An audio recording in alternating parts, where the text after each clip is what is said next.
Bonjour, toi qui m'écoutes. À la recherche de perles, c'est le titre de la méditation du 6 septembre. Le royaume des cieux est encore semblable à un marchand qui cherche de belles perles.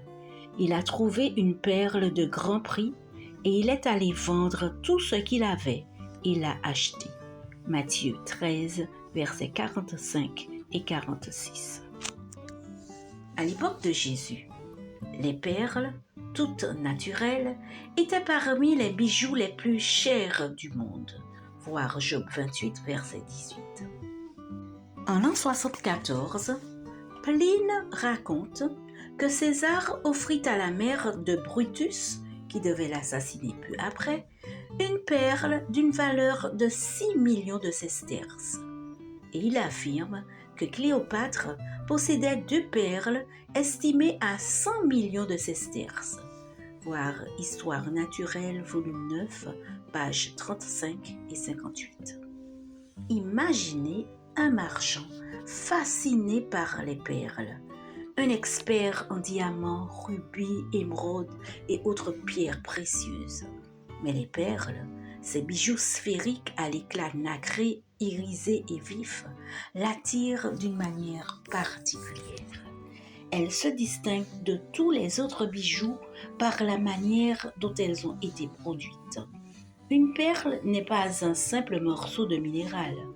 Elle est le résultat de la souffrance de l'huître dans sa lutte contre quelque chose de blessant qui a pénétré en elle.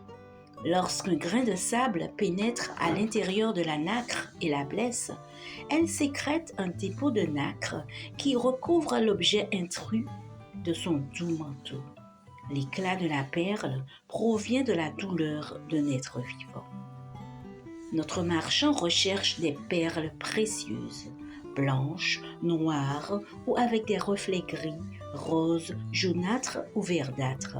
Les perles fines sont rares et difficiles à trouver. Les perles de nacre se trouvent dans des eaux relativement profondes et il n'est pas facile de plonger en profondeur pour les récupérer. En outre, peu d'huîtres contiennent des perles. Il faut beaucoup d'huîtres pour trouver une perle et encore plus pour trouver une perle spéciale. Il n'est donc pas étonnant que certaines perles atteignent des prix astronomiques. Le texte dit que cette perle était précieuse, polytimon.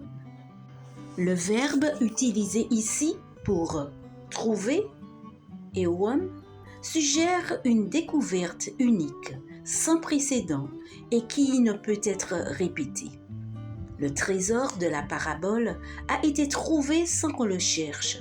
La perle, en revanche, a été trouvée par quelqu'un qui l'a cherchée. Le maître avait l'habitude de répéter que celui qui cherche trouve, voir Matthieu 7, versets 7 et 8. Ce marchand astucieux ne se contente pas de ce qu'il a, et il ne s'arrête pas tant qu'il n'a pas trouvé ce qu'il cherche. Et parce qu'il est expert, il sait que la valeur de cette perle vaut tout. Le royaume que Jésus nous offre est cette perle de valeur suprême, née dans ce monde troublé par le mal, d'une blessure profonde dans le cœur de Dieu, qui par sa grâce prodigieuse a réussi à recouvrir notre réalité blessée de l'incomparable beauté de son amour. Seigneur, je veux garder précieusement cette perle et la partager avec les autres. Amen. Bonne journée sous le regard de Dieu.